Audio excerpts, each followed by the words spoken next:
Assalamu alaikum wa rahmatullahi wa barakatuh. The humanity,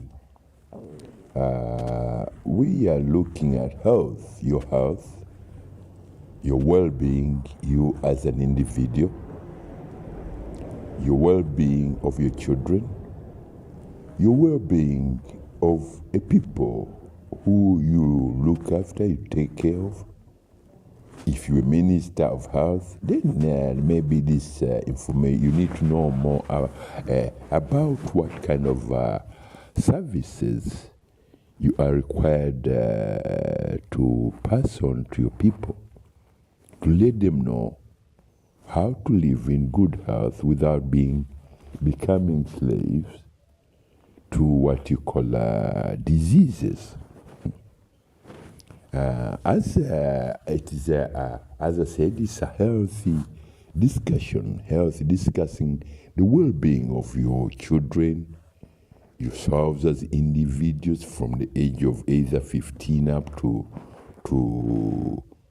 as many as 80 to 90 years old. Regarding, I'm going to send my advice to men and women, as well as I said, ministers because in this modern time, you have governments, institutions, hospitals, and which provide a certain degree of service to health to certain individuals who have been victims, either to what has become, to what was conjectured, or what they believed was their way of life, as a result of being misled or being misguided by their interpretation of life as their way of when they ended up in their way of life, which were very, very kind of hazardous. When they reach a certain age, they became very ill.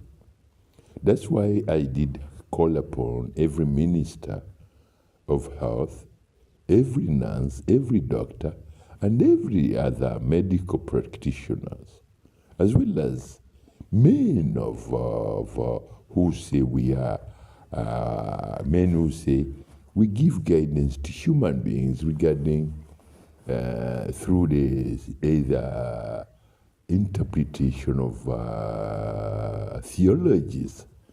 Theologies, some of them are, when we say theology, this is what you call, in one way or the theology would say interpretations of what you call the religion.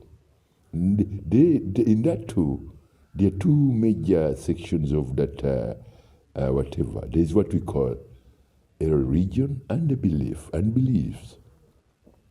In this whatever, a religion is what is decreed, has an original decree, decreed by the most holy glorified Almighty, and a belief is what is the kind of conjecture. And in that conjectured belief, there are articles, either articles which determine that this is our desired lusts or desires. That's why we conjecture this way of our lives. In that, there are so many things that can lead men astray.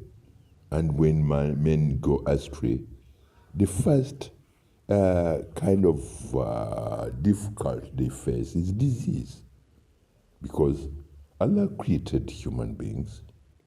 He created disease as a form of security to curb those who say, Allah says, if you go beyond or over these boundaries, what is there is either a sinkhole, graves are sinkholes, very deep and deadly sinkholes, which may devour every other person who say, I go over the boundaries because of my belief or my desire, my lusts or desires. You go over the boundaries you fall into a sinkhole.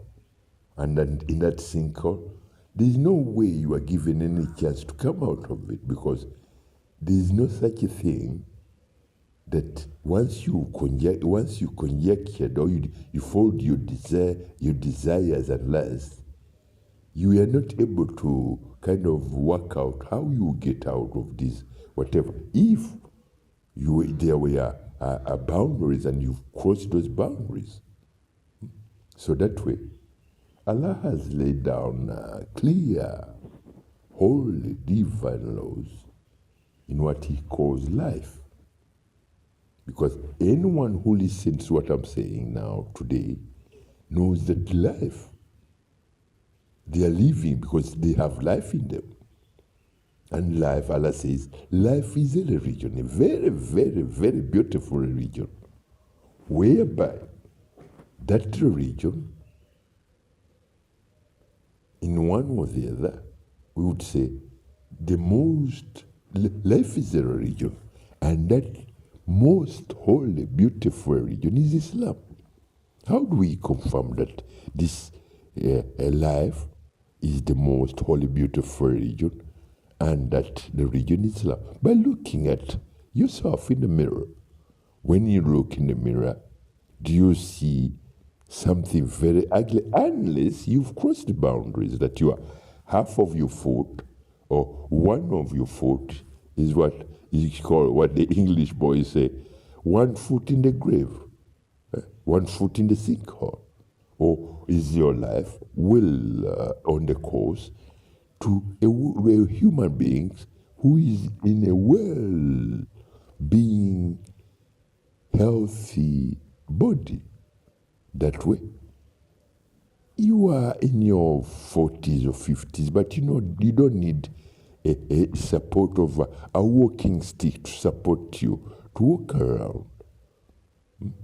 But if you were to go and say, I live under over the boundaries that we are prescribed, we are kind of, because Allah says these are the boundaries, don't go over them. If you go over them, there is a sinkhole, and that sinkhole means one of your foot is in the grave, 1 foot in the grave.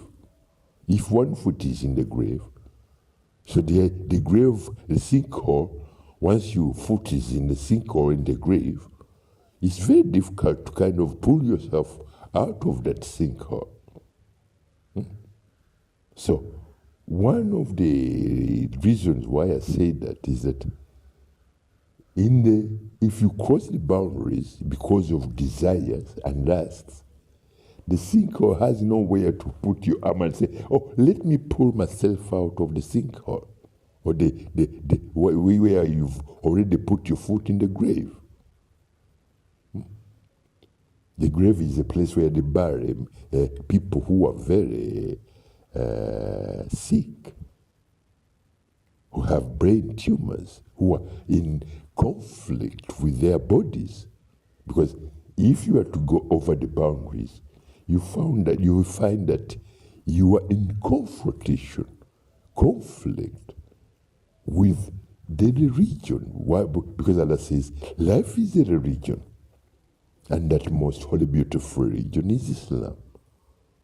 Because every red and white blood cell religion is Islam, and the red and white blood cell constructs every muscle tissue on your face, on your body. Because you are a living human being. You are alive. You are living. You are a part of what you call life. And if you believe what I'm saying to you, is that life is a religion, and that most holy, beautiful religion is Islam. So every red and white blood cell, which constructs every muscle tissue, either of your organs inside your body or outside your body, its religion is Islam. How do we look at the fact that the religion of every red and white blood cell is Islam? By just looking at what you consume as food, or your sustenance, the complementary sustenance of what you take in, and be able to say, I ate something, I feel very well. For instance, we will look at a tree. You have a tree, in your compound. A tree produces fruits, and those fruits are very sweet and succulent. But the tree itself is a signature. The tree itself is a signature of life, a signature of Allah, the most holy glorified Almighty Allah who created life. Allah created life. And in life, he says, life is the religion. And that most holy, beautiful religion is Islam. So he created a tree. It produces fruits. With those fruits, it has a canopy of leaves. Each of these, whatever interpretation, is stem. Let us look at the stem. What is the stem of a tree? The stem of a tree is a trunk, or you'd say it's a trunk, or a stem is what supports the canopy, and the canopy produces fruits and leaves, and each leaf of that tree is a divine holy oath, or a praising divine holy oath of the most holy glorified Allah. Because practically every leaf on a tree is a letter, a practical living letter A, which says Allah Akbar, Allah Alpha and Omega, Allah Akbar, Ashhad Allah ilaha illallah, Allah Akbar. Every leaf of a tree is a practical living letter A, whether you want to know it or not. That's why we looked at this stem and said, this stem is, it interprets, it says, Islam. Islam is the most holy, beautiful religion. Why? Me as a tree, a mango tree, orange tree, apple tree, I'm able to glorify and praise Allah, the most holy, glorified Allah, in the most holy, beautiful religion of Islam, whereby I produce every yazda leaf as a practical living praise, oath, glorification of the most holy, glorified Allah, because the religion of the most holy, glorified Allah is Islam. That's why he put me, he made me grow on a stem which is Islam. My people, these are interpretations of the scared verses of the Holy Quran.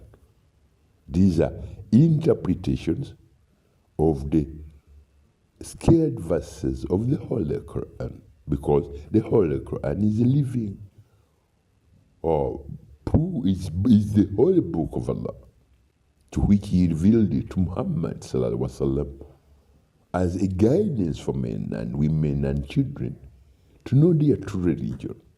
Of which I said, if you have to go into conflict with the religion of every red and white blood cell, which construct every muscle tissue in your body, regardless of your age, your whatever, if you go out of your head and you say, I don't like Islam, I'm not a Muslim, I don't like Islam, even you, that means you are in conflict with a tree which says, Allah Akbar, Allah, Alpha and Omega, Allah Akbar, Allah Akbar, Ashhadu la ilaha illallah, Allah Akbar, and it produces a fruit, and you are able to eat that fruit to support what you call life in you, to be able to be among those who are living, or living in what you call life. Life is a religion, and that most holy, beautiful religion is Islam. So with that, I would like to remind men that my people, my creations, my friends, wherever you are, do get into line and keep your lives in order, keep your houses in order, or else you end up kind of signing a check to sleepless gamblers, men who are there to either split your belly and put your intestines in a certain temporary order so that your belly can process the food. But that is temporary, and with that it comes with pain, as well as spilling part of your blood, as well as It may be adding diseases in your body, which we are not kind of originally there. With that, do not wait until when it's too late that you have to be thrown on an ICU to be taken into a theater, an intensive care theater, to split your belly or to split your chest, to open your chest and say, we're going to put your heart together. No.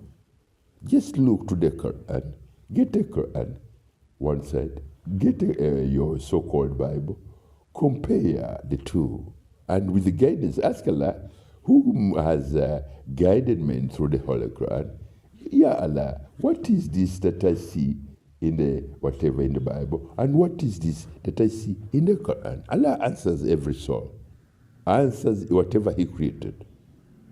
He answers because He gives you the air to breathe before you ask for it at any given time. You, as a human being, you don't know how many or amount of air is in your lungs. You don't know. You don't have a clue.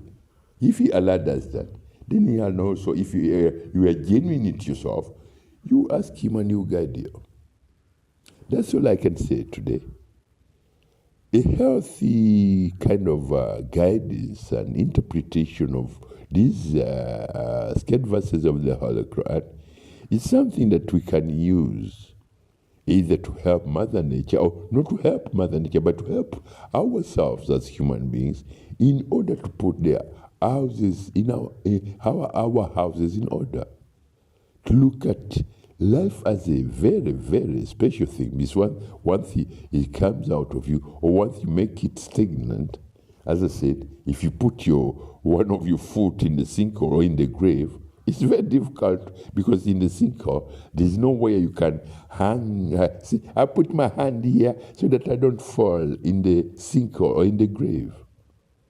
But if you were to stay within the parameter of prescribed divine holy laws and decrees and guidance, you would avoid being thrown into ICU or ICU trolley to be taken into a theater, an ICU theater, intensive care theater, or whatever, to be operated on by a third party, whatever, sleepless gamblers. Assalamu alaikum warahmatullahi wabarakatuh. Look up to the new year, whichever way you can. If you can still lift your foot and walk around, make sure you plant a tree, 1 or 2 every month. That way, maybe the song which is your number one now, in top of the heat, which is global warming, climate, maybe it will kind of be thrown by year 20, whatever. It may be kind of no longer a number one hit. When I mean a number one hit, the heat of the sun can always make men very uncomfortable. Do you understand my language? If you do not understand, listen to this video again and again. Maybe you'll pick up something that makes sense to you. Assalamu alaikum warahmatullahi wabarakatuh.